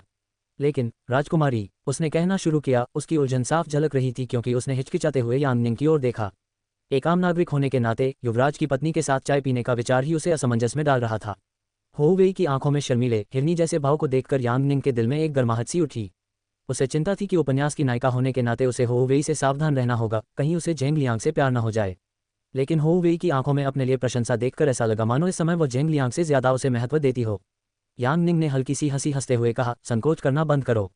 मैंने तुम्हें यहाँ इसलिए बुलाया है क्योंकि मैं तुमसे दोस्ती करना चाहती हूँ। क्या तुम शिनलिंग शहर में हुई हमारी मुलाकात को भूल गए? मैं चाहती हूँ कि तुम मेरे साथ वैसा ही व्यवहार करो जैसा तुमने उस समय किया था और मेरे साथ इतना औपचारिक मत बनो। ठीक है, जब तुम मेरे साथ हो तो तुम्हें औपचारिकताओं की परवाह करने की जरूरत नहीं है और निश्चित रूप से लोगों के बीच होने वाली बातों की चिंता करने की भी जरूरत नहीं है। मैं सब कुछ संभाल लूंगी, इसलिए अभी बस मेरे साथ चाय पी लो। हर समय अकेले चाय पीना उबाऊ होता है, यांग निंग ने सहजता से कहा, हो वेई की झिझक को दूर करने की कोशिश करते हुए। यांग निंग की बातें सुनकर हो वेई को तसल्ली मिली और उसका तनाव कम होने लगा। हालांकि वह हमेशा से यांग निंग से दोस्ती करना चाहती थी, राजकुमारी द्वारा उनकी दोस्ती का स्पष्ट उल्लेख करने से हो वेई के लिए इस सौहार्दपूर्ण निमंत्रण को स्वीकार करना बहुत आसान हो गया। महामहिम से मित्रता करना सचमुच सम्मान की बात है। मुझे याद करने के लिए धन्यवाद, हो वेई ने शर्माते हुए कहा। यांग निंग के अनौपचारिक संबोधन के बावजूद हो वेई ऐसा नहीं कर सकी। इसके बजाय उन्होंने औपचारिक संबोधन का प्रयोग जारी रखा और बीच बीच में यांग निंग की ओर प्रशंसा भरी निगाहें डाली। यांग निंग ने मुस्कुराते हुए देखा कि लड़की उसके सामने शर्मा रही है। हो वेई की असहजता और झिझक को समझते हुए उसने उसे सहज होने के लिए दबाव नहीं डाला। यांग निंग समझती थी कि हो वेई को पूरी तरह से खुलकर बात करने और उसके साथ सहज महसूस करने में समय लगेगा। एमंडस्को व्हीलर योजक चिन्ह novelban.net पर अध्याय पढ़ें। मुझे तो आपको धन्यवाद देना चाहिए, हो वेई। उस दिन उस महिला को ड्रैगन पवेलियन में प्रवेश करने से रोकने के लिए धन्यवाद। आपको ऐसा करने की जरूरत नहीं थी, फिर भी आपको उसी वजह से परेशानी उठानी पड़ी। यांग निंग ने कृतज्ञता व्यक्त की, उनके शब्दों में उनकी प्रशंसा स्पष्ट थी। और मैं उस महिला की ओर से भी माफी मांगता हूँ। भले ही मुझे ये पसंद नहीं है, लेकिन लेडी चांदा अभी भी यांग परिवार से हैं और उस महिला की वजह से आप बाल बाल बच गए। उसने आपसे बहुत सी अपमानजनक बातें कही थीं। यांग निंग ने ईमानदारी से माफ़ी मांगी। उस दिन चांगा का सामना करने के बावजूद यांग निंग औपचारिक रूप से हो वेई से माफ़ी मांगना चाहती थी ताकि उनके रिश्ते में किसी भी तरह की गलतफहमी को रोका जा सके। उसने जो देखा था उससे उसे लगा कि हो वेई एक दयालु और नेक दिल लड़की है। आत्मरक्षा के मामले में हो वेई भले ही कमज़ोर दिखती हो, लेकिन उसमें न्याय की प्रबल भावना थी और वह दूसरों के लिए खड़े होने में कभी नहीं हिचकिचाती थी। एक सच्ची महिला मुख्य किरदार का साक्षात उदाहरण। उपन्यास की कहानी में उनके रिश्ते में चाहे कितनी भी चुनौतियां क्यों न हो, क्योंकि हो वेई मुख्य महिला पात्र थी और यांग निंग को खलनायिका के रूप में चित्रित किया गया था, इस बार यांग निंग हो वेई से दोस्ती करने के लिए दृढ़ थी क्योंकि वास्तव में उसने उसे एक बहुत ही अच्छी इंसान पाया। हो वेई ने घबराहट में सिर हिलाते हुए कहा, महामहिम कृपया मुझसे माफ़ी न मांगें। आपने कुछ भी गलत नहीं किया। वास्तव में मुझे उस दिन मेरी रक्षा करने और मेरा साथ देने के लिए आपका धन्यवाद करना चाहिए। मेरे पिता के देहांत के बाद शिनलिंग शहर होया यहाँ केवल आपने ही मेरी रक्षा की। आपके अटूट समर्थन के लिए धन्यवाद, मैं आपके इस कार्य को कभी नहीं भूलूंगी। यांग निंग ने गर्मजोशी से मुस्कुराते हुए हो वेई का हाथ थाम लिया और कहा, हो वेई, तुम न केवल अच्छी हो बल्कि एक मजबूत लड़की भी हो। मैं चाहती हूं कि तुम ये जानो, शाही चिकित्सा विभाग में नर्स के रूप में काम करते हुए जहां पुरुष उच्च पदों पर हैं, मुझे पूरा विश्वास है कि एक दिन तुम महान उपलब्धियां हासिल करोगी और उन उच्च पदों को संभालोगी। मुझे तुम पर पूरा भरोसा है। जन्मजात उच्च सामाजिक स्थिति आपकी योग्यता को निर्धारित नहीं करती।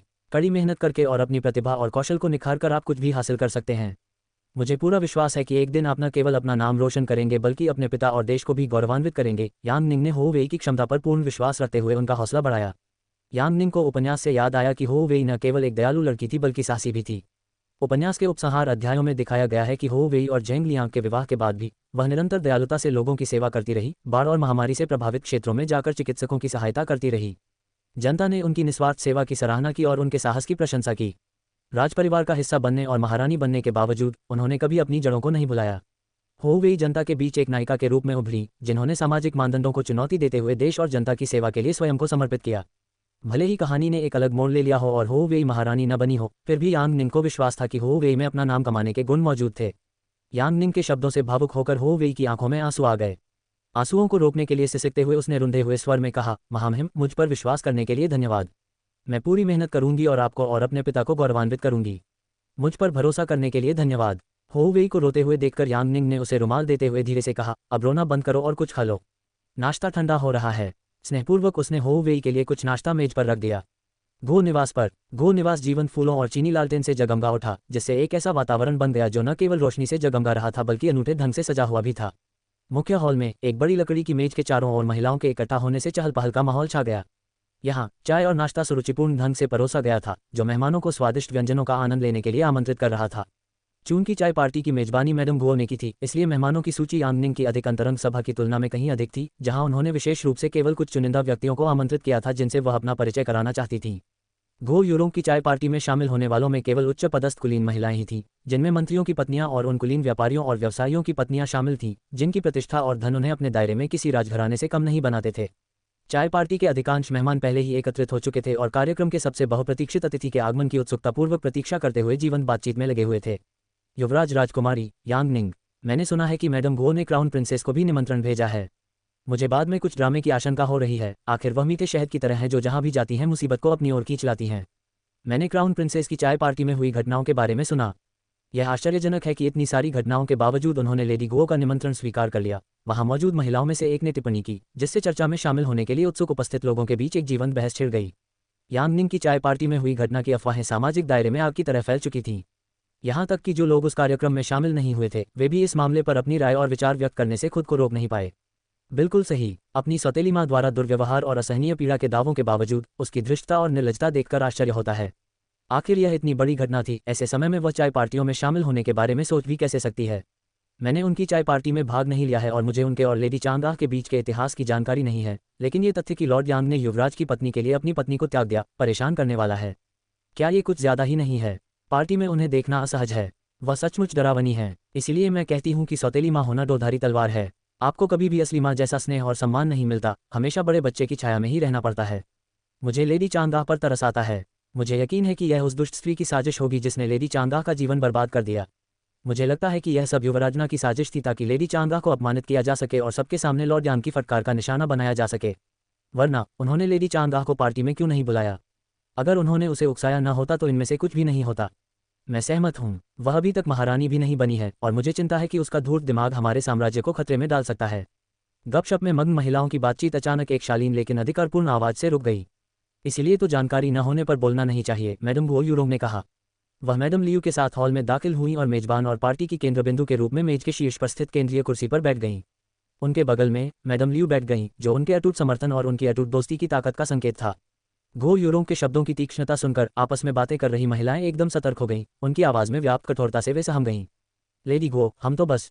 गुओ यूरोंग ने गपशप की मुख्य दोषी लेडी शेन को सख्ती से टोकते हुए कहा, लेडी शेन, मुझे दूसरों के बारे में आपकी राय से कोई लेना देना नहीं है, लेकिन मैं अपनी पार्टी में आए मेहमानों के बारे में निराधार अफवाहें और अनुचित दावे बर्दाश्त नहीं करूंगी। अगर आपको गपशप करने का मन है तो पार्टी खत्म होने के बाद बेझिझक कर लीजिए, मैं आपको नहीं रोकूंगी। उन्होंने ठंडे लहजे में कहा, बहाने की कोई गुंजाइश नहीं छोड़ी। एम्प्लॉयोजक चिन्ह novelbin.net पर अपनी यात्रा जारी रखें। मैं अपनी बदतमीजी के लिए माफ़ी मांगती हूँ, मैडम गुओ, लेडी शेन ने विनम्रता से कहा और उसके बाद समझदारी से चुप रहीं। अपनी ताकत और तीक्ष्ण वाणी के लिए जानी जाने वाली गुओ यूरोंग सम्मान और थोड़ा डर दोनों का पात्र थीं। यहाँ तक कि पुरुष भी मन ही मन उनकी प्रशंसा करते हुए भी उनके मुखर व्यक्तित्व के कारण सावधानी से चलते थे और उनसे उलझने की हिम्मत नहीं करते थे। यांगनिंग की चाय पार्टी में शामिल हुई महिलाओं ने गुओ यूरोंग के प्रभाव में आकर अपनी आवाज़ बुलंद की और यांगनिंग की अनुपस्थिति में भी उनका समर्थन किया। एक साहसी महिला ने कहा, राजकुमारी उन अफवाहों जैसी बिल्कुल नहीं है। वह वास्तव में दयालु हैं और सभी के साथ सम्मान और स्नेह से पेश आती हैं। उनसे मिले बिना उनके बारे में कुछ मत कहो। बिल्कुल सही, वह सिर्फ खूबसूरत महिला ही नहीं बल्कि तेज और बुद्धिमान भी हैं। गलती लेडी चांगाह की थी, जिन्होंने अपनी अभद्र भाषा से हंगामा खड़ा किया। राजकुमारी ने इसे बड़ी शालीनता और गरिमा के साथ संभाला। यह अविश्वसनीय है कि आप सभी लेडी चांगाह का पक्ष ले रहे हैं, जबकि आमतौर पर आप उनके घमंडी रवैये के कारण उनसे नफरत करते हैं। एक और व्यक्ति ने बीच में अपनी बात रखते हुए सभा में मौजूद सभी लोगों की भावनाओं को व्यक्त किया, क्योंकि माहौल बदल गया और गपशप की हवा एक अलग दिशा में बहने लगी। मैडम लियू ने पार्टी को अप्रत्याशित रूप से गंभीर मोड़ लेते देख हल्की सी हंसी रोकी नहीं। ठीक है, इसे बोर्डरूम मीटिंग में न बदलें। गुओ यूरोंग ने सबके लिए नाश्ता और चाय तैयार की है, तो चलिए पार्टी का आनंद लें, उन्होंने माहौल में थोड़ी सी हंसी लाने की कोशिश करते हुए कहा। उसके बोलते ही तनाव का माहौल बना रहा। तभी एक नौकरानी ने हॉल में प्रवेश किया और शाही रथ में यांगनिंग के आगमन की खबर देकर वातावरण में व्याप्त उदासी को भंग कर दिया। गुओ यूरोंग ने शाही उपस्थिति को महसूस करते हुए सिर हिलाया और निवास के प्रवेश द्वार की ओर चल पड़ी। जहां अन्य मेहमानों को नौकरानियों द्वारा सम्मानपूर्वक अंदर ले जाया जा रहा था, वहीं शाही प्रोटोकॉल के अनुसार युवराज की पत्नी यांगनिंग के लिए एक अलग दृष्टिकोण की आवश्यकता थी। मैडम लियू के साथ वह राजकुमारी का स्वागत करने के लिए बाहर गईं। अन्य महिलाएं उत्सुकता से खड़ी हो गईं। वे अफवाहों में घिरी हुई क्रूर और निर्मम युवराजष्टी की एक झलक पाने के लिए बेताब थीं। जिन महिलाओं ने यांगनिंग से अभी तक मुलाकात नहीं की थी, वे उनकी शक्ल सूरत को लेकर उत्सुक थीं और उनकी सुंदरता की प्रशंसा सुनकर मोहित हो गई थीं। इस बीच जो लोग उससे पहले मिल चुके थे, वे पुनर्मिलन की संभावना से उत्साहित थे।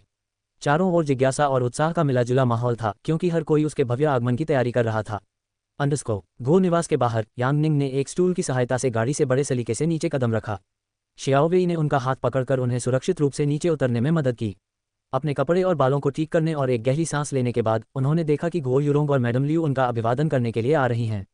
जब गुओ यूरोंग ने अपनी गाड़ी के सामने यांगनिंग को देखा तो वह पल भर के लिए मंत्रमुग्ध हो गई। यांगनिंग ने एक ऐसा वस्त्र पहना था जो न केवल उनके रंग रूप को निखार रहा था, बल्कि उनकी शाही स्थिति के अनुरूप उनकी आकृति को भी उभार रहा था। हल्के गुलाबी रंग की पोशाक के ऊपर आसमानी नीले रंग का बाहरी वस्त्र था और कमर पर बंधी सुनहरी बेल्ट ने उनके सुडौलपन को और भी आकर्षक बना दिया था, जिससे वह बेहद खूबसूरत लग रही थीं। उनकी पोशाक पर सुनहरे और सफ़ेद रंग के धागों की हल्की सी चमक ने उन्हें दिव्य आभा प्रदान की, जिससे कोमलता, मासूमियत और सादगी का भाव उभरकर सामने आया। वहीं पोशाक पर बने फीनिक्स के पैटर्न ने उनकी दृढ़ मानसिकता और व्यक्तित्व को भी दर्शाया। कुल मिलाकर वह बेहद खूबसूरत और आकर्षक लग रही थीं। पार्टी में अन्य महिलाओं ने भव्य पोशाकें पहनी थीं, भारी आभूषणों से सजी थीं और सिर से पैर तक रत्नों से लदी हुई थीं। इसके बिल्कुल विपरीत यांगनिंग ने साधारण आभूषणों का चयन किया और वह अत्यंत सुंदर लग रही थीं। कपड़ों और आभूषणों में गहरी रुचि रखने वाली गुओ यूरोंग यांगनिंग के सरल लेकिन मनमोहक रूप से मंत्रमुग्ध हो गईं। राजकुमारी को मेरा प्रणाम, आपके मेरे साधारण निवास पर आने का सौभाग्य प्राप्त हुआ, गुओ यूरोंग ने कहा। मैडम लियू के हल्के से धक्के से वह क्षणिक स्तब्धता से बाहर आ गईं। फिर गुओ यूरोंग ने विनम्रतापूर्वक झुककर यांगनिंग का औपचारिक अभिवादन किया। यांगनिंग ने विनम्रतापूर्वक सिर हिलाकर उनके अभिवादन का जवाब दिया और कहा, लेडी गुओ, मुझे आपका आभारी होना चाहिए। मुझे आमंत्रित करने और आपसे दोस्ती करने का मौका देने के लिए धन्यवाद। गुओ यूरोंग और मैडम लियू ने यांगनिंग के विनम्रतापूर्ण व्यवहार की सराहना करते हुए मुस्कुराया। चलिए अंदर चलते हैं, आप यात्रा से थक गए होंगे, गुओ यूरोंग ने सुझाव दिया और यांगनिंग को निवास स्थान में ले गईं। इसी बीच नौकर और कोचवान निवास स्थान के पिछले हिस्से में जाकर अन्य लोगों के साथ उनके लिए तैयार किए गए जलपान में शामिल हो गए। जैसे ही यांगनिंग ने गुओ निवास में प्रवेश किया, वातावरण में एक खामोश प्रत्याशा छा गई। लेडी गुओ और मैडम लियू उनके पीछे पीछे चल रही थीं, जिससे अफवाहों में घिरी युवराज राजकुमारी को लेकर रहस्य और गहरा गया। एक झलक पाने के लिए उत्सुक महिलाएं जुलूस को देखने के लिए उठ खड़ी हुईं। यांगनिंग को आसमानी नीले रंग के लबादे से सजी आड़ू रंग की पोशाक में देखकर उनकी जिज्ञासा विस्मय में बदल गई। सुनहरे और चांदी के धागों की कढ़ाई और नाजुक सुनहरे रत्नों से सजी यह पोशाक एक सहज सुंदरता और शालीनता का परिचय दे रही थी। दिखावटी या भड़कीलेपन से दूर इसमें एक परिष्कृत आकर्षण झलक रहा था। यहाँ तक कि उनके आभूषणों का चुनाव भी सादगीपूर्ण था, जो अन्य महिलाओं द्वारा पहने गए भव्य सोने और कीमती रत्नों से जड़े आभूषणों के बिल्कुल विपरीत था, जो मानो अपने पतियों की दौलत और प्रतिष्ठा का प्रदर्शन कर रही थी। फिर भी इसी सादगी में यान निंग सबसे अधिक चमक रही थी, एक ऐसी मोहक आभा बिखेर रही थी जो उन्हें बाकियों से अलग करती थी। राजकुमारी को नमस्कार, आपकी उपस्थिति में यहाँ होना हमारे लिए सम्मान की बात है। महिलाओं ने खड़े होकर अभिवादन किया जब यान निंग उस मेज के पास पहुंची जहाँ वे चाय और नाश्ते का आनंद ले रही थीं। हालांकि अधिकांश महिलाओं ने उत्साहपूर्वक यान निंग का स्वागत किया, लेकिन लेडी जू यटिंग ने तीखी टिप्पणी करने से खुद को नहीं रोका। महामहिम, आज आपका चेहरा मुरझाया हुआ लग रहा है। मैं समझ सकती हूँ कि लेडी चांदा के साथ जो हुआ उसके बाद आपके लिए पार्टी में आना कितना मुश्किल रहा होगा। हालांकि मुझे खुशी है कि आपने किसी बात को दिल पर नहीं लिया और फिर भी पार्टी में आए। उसने एक चमकदार मुस्कान के साथ टिप्पणी की, जिसकी आंखों में एक व्यंग्यात्मक चमक छिपी हुई थी। जाल, ऊपरी तौर पर देखने पर उनकी टिप्पणी यान निंग के प्रति चिंता व्यक्त करती प्रतीत हुई। हालांकि ये हालिया घटना की ओर इशारा करने का उनका एक अप्रत्यक्ष तरीका मात्र था, जिसका उद्देश्य गपशप और विवाद को हवा देना था। लेडी जू याटिंग, आप क्या कह रही हैं? जू याटिंग के बगल में खड़ी एक महिला ने उन्हें कोहनी मारी और अपनी भावनाओं पर काबू रखने और युवराज की पत्नी से झगड़ा न करने की सलाह दी। राजकुमारी, क्या मैंने कुछ गलत कहा? मैं तो बस आपके लिए अपनी चिंता व्यक्त कर रही थी, क्या ये गलत है? जू याटिंग ने मासूमियत का दिखावा करते हुए यान निंग की ओर मुड़ी, जबकि कमरे में तनाव और गहरा गया। उनकी आंखों में मिश्रित भावों को देखकर यान निंग ने कूटनीतिक मुस्कान दी। वह उनकी मुस्कान के पीछे छिपी शत्रुता और ईर्ष्या को भांप सकती थी, क्योंकि लेडी चांदा से जुड़ी हाल की घटनाओं ने समान पृष्ठभूमि वाले लोगों के बीच आक्रोश को और बढ़ा दिया था। चूंकि कुछ महिलाओं का चांदा के साथ घनिष्ठ संबंध था और उनकी पृष्ठभूमि भी उससे मिलती जुलती थी, वे अपने पतियों की दूसरी या तीसरी पत्नियां थीं और उन्हें अपने पहले बच्चे की देखभाल करनी पड़ती थी। इसलिए यान निंग द्वारा चांदा की हार को देखकर उनमें भावनाओं का एक मिश्रित मिश्रण उत्पन्न हुआ। यान परिवार की सबसे बड़ी संतान यान निंग की जीत ने उन्हें चांदा के प्रति मिली जुली भावनाएं और नाराजगी दोनों से भर दिया। हालांकि उन्होंने मुस्कुराहट के पीछे इसे छिपाने की कोशिश की, लेकिन यान निंग सतह के नीचे सुलग रही छिपी हुई दुश्मनी और ईर्ष्या को समझ गई। लेडी जू याटिंग के सामने यान निंग ने विनम्रतापूर्वक मुस्कुराते हुए जवाब दिया, बिल्कुल नहीं। आपकी चिंता के लिए धन्यवाद। हालांकि आपको मेरे निजी मामलों के बारे में चिंता करने की आवश्यकता नहीं है, मैं उन्हें स्वयं संभाल लूंगी। आपकी चिंता के लिए धन्यवाद। फिर उन्होंने सबकी ओर ध्यान देते हुए कहा, आप सभी से मिलकर अच्छा लगा। मुझे यहाँ बुलाने और आप सभी से दोस्ती करने का मौका देने के लिए मैं लेडी गो की आभारी हूँ। यान निंग ने गर्मजोशी भरी मुस्कान के साथ आगे कहा, चूंकि हम यहाँ चाय और नाश्ते के लिए इकट्ठा हुए हैं, तो औपचारिकताएं छोड़ दें और आनंद लें। मैं यहाँ युवराज की भूमिका में नहीं, बल्कि बस यूं ही आई हूँ। कृपया सहज रहें। यान निंग के शब्दों में अप्रत्याशित मिठास और मित्रता ने महिलाओं को आश्चर्यचकित कर दिया। ये राजघराने के सामान्य व्यवहार से बिल्कुल अलग था और उन्होंने यान निंग के सच्चे और सौहार्दपूर्ण व्यवहार को देखकर हैरानी से एक दूसरे की ओर देखा। शाही परिवार द्वारा आमतौर पर प्रदर्शित की जाने वाली शक्ति और प्रतिष्ठा के विपरीत यान निंग का दृष्टिकोण सबसे अलग था, जिसके कारण चाय पार्टी में उनकी उपस्थिति को एक मिलनसार व्यक्ति के रूप में प्रशंसा मिली।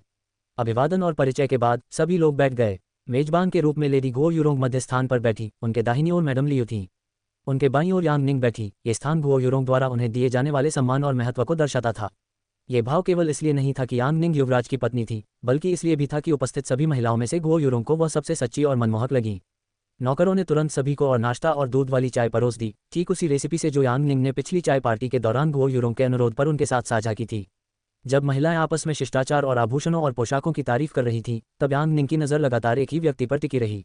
वह व्यक्ति कोई और नहीं बल्कि जू यटिंग थी, जिसने पहले यान निंग के प्रति अपनी शत्रुता खुलकर प्रदर्शित की थी और जो चांदा की करीबी दोस्त थी। जीवंत माहौल के बावजूद यान निंग की निगाहें उस महिला पर टिकी रह गईं जिसके लिए वह पार्टी में आई थी। हालांकि यान निंग की लेडी गो और मैडम लियू के साथ अपने संबंध बढ़ाने और दोस्ती करने की सच्ची इच्छा थी, लेकिन पार्टी में शामिल होने का एक महत्वपूर्ण मकसद जू याटिंग से मिलने में उनकी गहरी रुचि थी। शाही जांच ब्यूरो के प्रमुख अधिकारी की दूसरी और सबसे प्रिय पत्नी होने के नाते जू याटिंग के पास यान निंग की रणनीति की कुंजी थी। उसके करीब पहुंचना ही उस व्यक्ति तक पहुंचने का रास्ता था जिसने उपन्यास में यान निंग के दुखद भाग्य में महत्वपूर्ण भूमिका निभाई थी। उपन्यास में यान लुयांग के साथ साथ जिसने अपनी योजनाओं के लिए यान निंग का इस्तेमाल किया, एक और महत्वपूर्ण पात्र शाही जांच ब्यूरो का प्रमुख अधिकारी था। ये व्यक्ति, जो यान लुयांग का घनिष्ठ मित्र और सहयोगी था, यान लुयांग के कुकर्मों को छिपाने, उसके पीछे के दोषों को मिटाने और उसे उसके कुटिल कृत्यों के परिणामों से बचाने में महत्वपूर्ण भूमिका निभाता था। उपन्यास में यह अधिकारी यान निंग के खिलाफ झूठे सबूत गढ़ने में महत्वपूर्ण भूमिका निभाता है, जिसमें उस पर हो वेई को जहर देने की कोशिश का आरोप लगाया गया है। वास्तव में यान निंग ने हो वेई को जहर देने के यान लुयांग के सुझाव को अस्वीकार कर दिया था, लेकिन उसने उसकी जानकारी के बिना योजना को अंजाम दिया। हालांकि यान लुयांग हो वेई को अपने रास्ते से हटाने में सफल नहीं हुआ, लेकिन यान निंग के खिलाफ झूठे सबूत गढ़ने के विश्वासघात के कारण उसे जेंग लियांग के हाथों अन्यायपूर्ण सजा और मौत की सजा मिली। ये सब शाही जांच ब्यूरो के भ्रष्ट प्रमुख अधिकारी के कारण हुआ, जिसने झूठे सबूत गढ़े और जानबूझकर यान निंग को अपनी साजिशों में फंसाया। अंत में उसने अपने मित्र यान लुयांग को बचाने को प्राथमिकता दी, क्योंकि उनके साझा लक्ष्य एक जैसे थे, अधिक शक्ति और धन। यान लुयांग की कमजोरियों को उजागर करने और उनके बीच चल रहे सत्ता संघर्ष को समाप्त करने के लिए यान निंग ने उस व्यक्ति के करीब आने के महत्व को पहचाना जो यान लुयांग से घनिष्ठ रूप से जुड़ा हुआ था। उस व्यक्ति के पास यांग लुयांग के सभी बुरे कृत्यों के सबूत थे और वह यांग लुयांग के पतन का कारण बन सकता था। हालांकि पहला कदम उसकी पत्नी जू यटिंग के साथ संबंध बनाना था, भले ही वह उसके प्रति पूर्वाग्रही दृष्टिकोण रखती हो। यांग निंग इस पार्टी के अंत तक जू यटिंग पर एक अमिट छाप छोड़ने के लिए दृढ़ संकल्पित था और उसके करीब आने के लिए हर अवसर का लाभ उठा रहा था। यांग लुयांग, अपने अच्छे दिनों को गिनना शुरू कर दो क्योंकि तुम्हारा कयामत का दिन दूर नहीं है, यांग निंग ने अपने हाथों में चाय के कप से खेलते हुए मन ही मन मुस्कुराते हुए कहा। हालांकि उसका दिमाग सामने बैठी जू यटिंग से दोस्ती करने की योजना बनाने में व्यस्त था। चाय पार्टी का माहौल सौहार्दपूर्ण था, महिलाएं आपस में मशगूल होकर बातें कर रही थीं और अपने परिधानों और आभूषणों की तारीफ कर रही थीं। जब नाश्ता और दूध वाली चाय परोसी गई तो यांग निंग की पहली चाय पार्टी में न आने वाले मेहमान दूध से भरी और मलाईदार चाय देखकर आश्चर्यचकित रह गए। यह उस साफ सुगंधित चाय से बिल्कुल अलग थी जिसे वे आम मौकों पर पीने के आदी थे।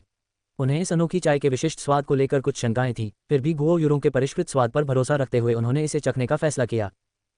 ये कौन सी चाय है? ये तो वाकई अनोखी, मलाईदार और बेहद स्वादिष्ट है, एक घूंट लेते ही एक महिला ने अपनी खुशी को रोक न पाने के कारण कहा। जू यटिंग ने सहमति में सिर हिलाया और अपनी नज़र गुओ यूरोंग की ओर घुमाई। लेडी गुओ, आपको ये बेहतरीन चाय कहाँ से मिली? ये सचमुच बहुत स्वादिष्ट है, मैंने आज तक ऐसा मिश्रण नहीं चखा जो एक साथ मीठा, मलाईदार और स्वादिष्ट हो। आपका स्वाद हमेशा की तरह परिष्कृत और अनूठा है, उन्होंने चाय का एक और घूंट लेते हुए प्रशंसा की। गुओ यूरोंग ने यांग निंग की ओर मुस्कुराते हुए जू यटिंग की प्रशंसा का विनम्रतापूर्वक उत्तर दिया। इसका श्रेय महारानी को जाता है, उन्हीं की रेसिपी से हमें मिल्क टी के बारे में पता चला। इसके स्वाद से मोहित होकर मैंने उनसे अपने नौकरों को इसे बनाना सिखाने का अनुरोध किया। मुझे खुशी है कि आप सभी को ये पसंद आया, उन्होंने यांग निंग को धन्यवाद देते हुए कहा और इस सफलता का श्रेय उन्हें दिया। बिल्कुल, महल में इस स्वादिष्ट चाय का स्वाद चखकर हम बेहद खुश हुए। और यह सिर्फ दूध वाली चाय ही नहीं थी, महारानी ने कुछ अनोखे और स्वादिष्ट तले हुए स्नैक्स भी तैयार किए थे जिन्हें खाकर हमारा मन भर आया। महारानी न केवल बेहद खूबसूरत हैं बल्कि हर क्षेत्र में बेहद ज्ञानी भी हैं। उनके उपहार न केवल अनमोल थे बल्कि अनोखे और उपयोगी भी थे। यांग निंग की चाय पार्टी में शामिल हुई एक महिला ने उत्साह से भरी हुई कहा, अगर वह उन वस्तुओं का विपणन करने का फैसला करती है तो मुझे विश्वास है कि राजधानी में उसका व्यवसाय खूब फूलेगा। यांग निंग की मिल्क टी रेसिपी के बारे में जानकर जू यटिंग का चेहरा सख्त हो गया। अनजाने में ही उसने ऐसी तारीफ कर दी थी जिससे दूसरों को भी यांग निंग की प्रशंसा करने का मौका मिल गया। ओह सच में, वैसे तो ये स्वादिष्ट है, लेकिन मुझे व्यक्तिगत रूप से हल्की चाय पसंद है जो पाचन में सहायक हो। ये मीठी चाय सेहत के लिए सबसे अच्छा विकल्प नहीं है, लेकिन मुझे लगता है कि इनका अपना एक आकर्षण है, उसने चिढ़ाने वाले लहजे में टिप्पणी की और इस तथ्य से चतुराई से ध्यान भटकाया कि वह चुपके से यांग निंग की दूध वाली चाय का आनंद लेती थी। जू यटिंग की टिप्पणी पर अन्य महिलाओं ने भौहें चढ़ा ली और असहज महसूस किया। हिचकिचाते हुए उनकी निगाहें यांग निंग की ओर मुड़ी, जो चुपचाप अपनी चाय और नाश्ते का आनंद ले रही थी, मानो जू यटिंग की व्यंग्यात्मक टिप्पणी से अप्रभावित हो। समूह में राहत की सामूहिक आह गूंज उठी। सौभाग्यवश युवराजन ने क्रोध का कोई संकेत नहीं दिखाया, अन्यथा जू यटिंग को अपने असभ्य रवैये के लिए कड़ी फटकार का सामना करना पड़ सकता था। लेडी जू, अभी कुछ देर पहले तो आप दूध वाली चाय की तारीफ कर रही थीं और अब अचानक ये आपको भारी और मोटापा बढ़ाने वाली लग रही है। अगर ऐसा है तो शायद आपको दिन भर मीठे और तले हुए स्नैक्स खाने की अपनी आदत पर पुनर्विचार करना चाहिए। ये दूध वाली चाय से कहीं ज़्यादा नुकसानदायक हो सकते हैं, जू यटिंग के बचाव में एक महिला ने कहा। जू यटिंग ने भौहें चढ़ाईं, लेकिन महिला की टिप्पणी पर चुप रहना ही बेहतर समझा। इसके बजाय उनकी नज़र यांग निंग की ओर गई, जो अपनी दूध वाली चाय की चुस्कियां लेती और नाश्ते का आनंद लेती रही, मानो बातचीत से अप्रभावित हो। यांग निंग पर इसका कोई असर न देखकर और उसे दूसरों से मिल रहे समर्थन को देखकर जू यटिंग ने अपने होंठ सिकुड़े और दूध वाली चाय का एक और घूंट लेते हुए धीरे से बुदबुदाया, ऐसा तो है नहीं कि उसने इसे खुद बनाया हो? इसे इतना बड़ा मुद्दा क्यों बनाया जा रहा है? उफ। हालांकि यह बात सभी ने नहीं सुनी, लेकिन जू यटिंग के पास बैठे लोगों और उसके सामने बैठी यांग निंग ने ये टिप्पणी सुन ली। जू यटिंग की स्पष्ट नाराजगी और तारीफों को कम करके आंकने की कोशिशों को देखकर यांग निंग को हल्की सी हंसी आ गई। इस सब ड्रामे के बावजूद यांग निंग को ये सब मज़ेदार लगा और वह अपनी चाय पीती रही। हालांकि उसने जू यटिंग के चेहरे के भावों में आए बदलाव को भी महसूस किया, मानो उसे अपनी चाय में जहर मिल गया हो। सचमुच वो एक ड्रामा क्वीन है, यांग निंग ने मन ही मन सोचा। उसे ये स्थिति परेशान करने वाली से ज़्यादा मनोरंजक लग रही थी। फिर भी उसे यह मानना ही पड़ा कि जू यटिंग की हरकतें चांगा द्वारा रचे गए ड्रामे से कहीं ज़्यादा नाटकीय थीं। सभी के चाय और नाश्ते का आनंद लेने के बाद लेडी गो ने उपस्थित महिलाओं पर नजर डाली और घोषणा की, चूंकि हम यहाँ एकत्रित हुए हैं, इसलिए मैंने सभी के आनंद के लिए कुछ गतिविधियों की व्यवस्था की है। महिलाओं की आंखों में उत्सुकता झलक रही थी जब उन्होंने पूछा, गतिविधियाँ किस तरह की? शायद घुड़सवारी का एक और दौर, एक महिला ने अनुमान लगाया। यांग निंग, जो इससे पहले कभी गुओ यूरोंग की चाय पार्टियों में शामिल नहीं हुई थी, अचंभित रह गई। घुड़सवारी? मुझे लगा था कि इस दुनिया की महिलाएं अधिक रूढ़िवादी होती हैं। यह आश्चर्यजनक है कि वे ऐसी गतिविधियों के बारे में सोच रही हैं, उसने सोचा, इस विचार से उत्सुक होकर और यह जानने के लिए उत्सुक कि गुओ यूरोंग ने आगे क्या योजना बनाई है। गुओ यूरोंग ने मैडम लियू की ओर एक नज़र डाली और आश्चर्य जताते हुए कहा, नहीं, ये घुड़सवारी नहीं है। आज मैंने तीरंदाजी प्रतियोगिता का आयोजन किया है। चूंकि सभी महिलाएं उपस्थित हैं, तो अब समय आ गया है कि सभी अपने भीतर के योद्धा को जगाएं और एक दोस्ताना प्रतियोगिता में भाग लें। विजेता को मेरे द्वारा डिज़ाइन की गई एक विशेष पोशाक निःशुल्क मिलेगी। समूह में उत्साह की एक लहर दौड़ गई। लेडी गो द्वारा डिज़ाइन की गई पोशाक, ये तो एक ऐसा इनाम है जिसे ठुकराना नामुमकिन है। मैं इस प्रतियोगिता को जीतने के लिए दृढ़ संकल्पित हूँ। जाल तीरंदाजी कितना रोमांचक। मैंने अपने पति और उनके दोस्तों को खेलते हुए देखा है, लेकिन मैंने कभी नहीं सोचा था कि मुझे भी इसे आजमाने का मौका मिलेगा। हालांकि मुझे थोड़ा डर लग रहा है कि मैं कैसा प्रदर्शन करूंगी। झू याटिंग ने गर्व भरी मुस्कान के साथ सिर हिलाया और कहा, मेरे परिवार की सैन्य पृष्ठभूमि को देखते हुए मैंने बचपन में आत्मरक्षा के लिए तीरंदाजी का प्रशिक्षण लिया था। अगर मैं ये प्रतियोगिता जीत जाती हूं तो बाद में मुझे दोष मत देना। उसने आत्मविश्वास से शेखी बघारी, मानो जीत पहले से ही सुनिश्चित हो। अब तक चुप रही यांग निंग गुओ यूरोंग की गतिविधि के चुनाव से हैरान थी। उसने तीरंदाजी प्रतियोगिता की उम्मीद नहीं की थी। उसने कढ़ाई प्रतियोगिता या खाना पकाने की कक्षा जैसी किसी अधिक पारंपरिक स्त्री प्रधान गतिविधि की कल्पना की थी। हालांकि लेडी गुओ के अप्रत्याशित स्वभाव और पसंद को जानते हुए कढ़ाई के खेल की तुलना में तीरंदाजी प्रतियोगिता उनके लिए अधिक उपयुक्त थी। झू याटिंग की शेखी बघारने वाली टिप्पणी पर मुस्कुराते हुए यांग निंग ने सोचा, लगता है आज मेरा दिन है चमकने का। झू याटिंग महिलाएं गुओ निवास के पिछवाड़े में चली गईं, जो हरे भरे पेड़ पौधों से भरा एक विशाल क्षेत्र था और घर की बाहरी दीवारों के पास पौधे लगे हुए थे। गुओ निवास के पिछवाड़े का विशाल विस्तार समाज में उनकी धन संपत्ति और प्रतिष्ठा के बारे में बहुत कुछ बयां करता था। घर के पीछे के आंगन में नौकरों ने तीरंदाजी प्रतियोगिता के लिए बड़ी सावधानी से तैयारी कर रखी थी। दो बड़े लकड़ी के लक्ष्य बोर्ड, जिन पर गोलाकार निशान बने थे, प्रतिभागियों के लिए तैयार थे। बीच का निशान, जिसे लाल रंग से हाईलाइट किया गया था, स्पष्ट रूप से दिखाई दे रहा था। गुओ निवास के पिछवाड़े की विशालता को देखते हुए लकड़ी के दो लक्ष्य बोर्डों को रणनीतिक रूप से आरंभिक बिंदु से काफी दूरी पर रखा गया था, जहां तीर और धनुष करीने से व्यवस्थित थे। अपने स्वामियों के साथ आए नौकर, जो पहले जलपान का आनंद ले रहे थे, उन्होंने कुशलतापूर्वक क्षेत्र को साफ किया और खेल के लिए व्यवस्था करने में सहायता की।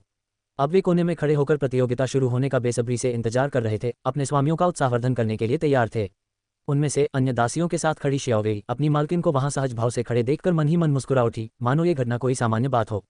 हालांकि अन्य लोग इस बात से अवगत नहीं थे। शियाओवेई ने यांग निंग के असाधारण तीरंदाजी कौशल को देखा था। उसे नहीं पता था कि उसकी मालकिन ने इतनी निपुणता कब और कैसे हासिल की, लेकिन उसे पूरा भरोसा था कि आज के तीरंदाजी मुकाबले में यांग निंग को कोई नहीं हरा सकता। जहां दूसरे अपने अपने उस्तादों की बड़ाई कर रहे थे, वहीं शियाओवे चुपचाप खड़ी रही, यांग निंग की कुशलता को ही सब कुछ कहने दिया। उसे उम्मीद थी कि उनकी शेखी जल्द ही खामोश हो जाएगी। अंडरस्को सभी महिलाएं आरंभिक बिंदु के पास एक गोलाकार आकृति में एकत्रित हो गईं और गुओ यूरोंग द्वारा खेल के नियमों की व्याख्या की प्रतीक्षा करने लगीं। मजबूत लकड़ी के बरामदे पर खड़ी गुओ यूरोंग ऊंची जगह से सभी के जिज्ञासु भावों को देख रही थीं। उन्होंने अपने हमेशा के ठंडे और उदासीन रवैये के साथ समूह को संबोधित करते हुए समझाया, खेल के नियम सरल हैं। हम 12 लोगों में से मैडम लियू और मैं कार्यवाही की देखरेख करेंगे ताकि यह सुनिश्चित हो सके कि हर कोई नियमों का पालन करे। बची हुई 10 महिलाओं में से हम 2-2 सदस्यों की 5 टीमें बनाएंगे। प्रत्येक टीम को 10 शॉट मिलेंगे। पहले राउंड के बाद जिन 2 टीमों के निशाने सबसे ज्यादा होंगे और जो केंद्र के लक्ष्य के सबसे करीब होंगी, वे आपस में मुकाबला करेंगी। जीतने वाली टीम को तय इनाम मिलेगा। चूंकि यह एक टीम गेम है, इसलिए दोनों सदस्यों को इनाम मिलेगा। हालांकि सबसे ज्यादा विजयी शॉट लगाने वाले को एक सरप्राइज गिफ्ट भी मिलेगा। तो इसके लिए तैयार हो जाए। उनकी इस घोषणा ने सभी के बीच हलचल मचा दी, क्योंकि सभी यह जानने के लिए उत्सुक थे कि सबसे ज्यादा स्कोर करने वाले को क्या सरप्राइज गिफ्ट मिलेगा। टीमों के लिए आप उन्हें खुद बना सकते हैं, कोई प्रतिबंध नहीं है, गुओ यूरोंग ने आगे कहा और टीम बनाने का निर्णय प्रतिभागियों पर छोड़ दिया। वह प्रतियोगियों की जोड़ी बनाने की जिम्मेदारी नहीं लेना चाहती थी और पक्षपात के आरोपों का सामना नहीं करना चाहती थी। अधिक जानकारी के लिए MVLE योजक चिन्ह novelbin.net पर जाएं। महिलाओं ने एक दूसरे की ओर देखा और असहजता से भौहें सिकुड़ीं। तीरंदाजी में कुशल महिलाएं इस बात से चिंतित थीं कि कहीं उनका साथी कुशल न हो और उनकी जीत की संभावना कम न हो जाए। वहीं कम कुशल महिलाएं अपने साथी को नीचे गिराने को लेकर चिंतित थीं। गुओ यूरोंग की घोषणा के बाद महिलाओं ने समूह बनाना शुरू कर दिया। झू याटिंग ने लेडी शेन के साथ जोड़ी बनाई, जिन्होंने पहले यांग निंग के खिलाफ बात की थी और झू याटिंग की तरह ही उनसे नफरत करती थीं। झू याटिंग ने लेडी शेन को अपनी साथी इसलिए नहीं चुना क्योंकि वह तीरंदाजी में सर्वश्रेष्ठ थी, बल्कि इसलिए चुना क्योंकि उन्हें खेल की बुनियादी समझ थी, जो झू याटिंग के लिए मददगार साबित होगी। झू याटिंग को असाधारण रूप से कुशल साथी नहीं चाहिए था, क्योंकि उन्हें डर था कि वे उन पर हावी हो सकते हैं या अपनी प्रतिभा का प्रदर्शन कर सकते हैं। इसके बजाय वह ऐसे व्यक्ति को प्राथमिकता देती थी जो उनके निर्देशों को सुने और उनके खेल में बाधा न डाले। जल्द ही सभी लोग समूहों में संगठित हो गए और केवल 2 व्यक्ति बिना साथी के रह गए, यांग निंग और जियांगी, जो यांग निंग की चाय पार्टी में शामिल हुई थीं। यांग निंग को साथी के रूप में इसलिए नहीं चुना गया क्योंकि अन्य लोग उनके तीरंदाजी कौशल के बारे में अनिश्चित थे। अधिकांश लोग उनसे पहली बार मिल रहे थे और चाय पार्टियों में उनकी अनियमित भागीदारी ने उनकी क्षमताओं से अपरिचित होने में योगदान दिया। इस अनिश्चितता ने सभी को आशंकित कर दिया। उन्हें डर था कि उनके साथ टीम बनाने से असहज स्थिति उत्पन्न हो सकती है और उनके जीतने की संभावना खतरे में पड़ सकती है। जियांगी की बात करें तो अपनी अच्छी प्रतिष्ठा के बावजूद उनकी छवि कोमल और आसानी से प्रभावित होने वाली व्यक्ति की थी। उन्होंने खेल में भाग लेने से पहले केवल अपने पति को खेलते हुए देखा था, लेकिन खेल को लेकर उन्होंने उत्साह व्यक्त किया, जिससे उनके उत्कृष्ट प्रदर्शन की संभावना कम हो जाती है। अपने अनुभव की कमी के बारे में उनके स्पष्ट शब्दों ने सभी को संशय में डाल दिया, क्योंकि सभी को डर था कि उनके सीमित तीरंदाजी कौशल से टीम का समग्र प्रदर्शन प्रभावित हो सकता है। यांग निंग एक तरफ सीने पर हाथ जोड़कर खड़ी थी और सबको जोड़ियां बनाते हुए देख रही थी। उसकी नज़र जियांगी पर पड़ी, जो वहां अकेली खड़ी थी और थोड़ी अलग थलग लग रही थी। यांग निंग ने मुस्कुराते हुए कहा, लगता है अब हम दोनों ही बची हैं। लगता है हम जोड़ी बनने के लिए ही बनी हैं। चलो अपना सर्वश्रेष्ठ प्रदर्शन करें। उसने हाथ मिलाकर अभिवादन किया। जियांग यी असमंजस में यांग निंग को देखती रही, सोच रही थी कि वह क्या चाहती है। क्या वह मुझसे उम्मीद करती है कि मैं उसे धन्यवाद के रूप में अपना कंगन उपहार में दूं? उसने सोचा। जियांग यी की उलझन देखकर यांग निंग ने आह भरी और महसूस किया कि इस दुनिया में हाथ मिलाने की प्रथा अपरिचित थी। जहां शियाओवेई और जेंग लियांग को उसकी अपरंपरागत हरकतों की आदत हो गई थी, वहीं जियांग यी यांग निंग से दूसरी बार मिलकर खुद को असमंजस में पा रही थी। बिना कुछ कहे यांग निंग ने अपने दूसरे हाथ से जियांग यी का हाथ पकड़ लिया और अपने दाहिने हाथ से जियांग यी के बाएं हाथ को हिलाकर उसे हाथ मिलाने के लिए मजबूर किया। हाथ मिलाना ही समझौते की पुष्टि है। अब तुम इस वादे से पीछे नहीं हट सकती और तुम्हें अपना सर्वश्रेष्ठ प्रदर्शन करना होगा। ठीक है, चलो चलते हैं, यांग निंग ने उत्साह बढ़ाया। जियांग यी शर्माते हुए बोली, ओह, आपके सहयोग के लिए धन्यवाद महाराज। हालांकि मुझे डर है कि कहीं मैं आपको निराश न कर दूं। मुझे चिंता है कि मेरी वजह से आप ये खेल हार न जाएं। यांग निंग ने सिर हिलाया और अर्थपूर्ण मुस्कान के साथ कहा, चिंता मत करो। तीरंदाजी की बात हो तो मुझे कोई नहीं हरा सकता। जियांग यी ने हैरानी से अपनी बाहें उठाईं। अरे, आपका मतलब क्या है? कुछ नहीं, चलो अपने शरीर और उंगलियों को फैलाते हैं। बाद में हाथों में ऐंठन तो नहीं होनी चाहिए, है ना? यांग निंग ने जियांग यी को एक तरफ खींचते हुए कहा और उसे फैलाने का तरीका दिखाया। उलझन में होने के बावजूद युवराज की बात मानने के लिए बाध्य महसूस करते हुए जियांग यी ने उनकी नकल की और सबके सामने कुछ अजीबोगरीब व्यायाम करने लगी। अपनी रणनीतियों पर चर्चा करने में मग्न अन्य लोगों ने यांग निंग और जियांग यी के अपरंपरागत खिंचाव को देखकर भौहें चढ़ाईं। ये लोग क्या कर रहे हैं? बहुत शर्मनाक है। वह युवराज की पत्नी है, लेकिन उन्हें सार्वजनिक समारोहों में व्यवहार करने का तरीका भी नहीं पता। हो सकता है कि वह अफवाहों जितनी बुरी न हो, लेकिन वह सचमुच युवराज की पत्नी बनने के लायक नहीं है, महिलाओं ने आपस में फुसफुसाते हुए कहा। झू याटिंग ने उन्हें देखा और उपहास उड़ाते हुए कहा, एक जैसे लोग एक साथ रहते हैं, है ना? सच में, ये दोनों हारे हुए हैं। उसने व्यंग्य में सिर हिलाया और लेडी शेन के साथ खेल जीतने की अपनी रणनीतियों पर चर्चा जारी रखी। लेडी शेन, हमें ये खेल हर हाल में जीतना है, इसलिए खेलते समय गंभीर रहें और केवल लक्ष्य पर ध्यान केंद्रित करें। अगर आपका ध्यान भटकता है तो मुझे एक अंक गंवाना पड़ेगा, इसलिए गंभीर रहें और अपनी आदत के अनुसार व्यवहार न करें। ठीक है। झू याटिंग की बातों पर लेडी शेन ने अपने होंठ सिकोड़ लिए। अच्छी सहेलियां होने के बावजूद झू याटिंग का आज का उदासीन और ठंडा व्यवहार उन्हें बिल्कुल पसंद नहीं आया। अपने सामान्य व्यवहार से अलग रहो का क्या मतलब है? क्या उनका इशारा यह है कि आमतौर पर वह बातों को गंभीरता से नहीं लेती? आगे की कहानी सुनाने के लिए एम स्टोरी वर्ल्ड को सब्सक्राइब करो।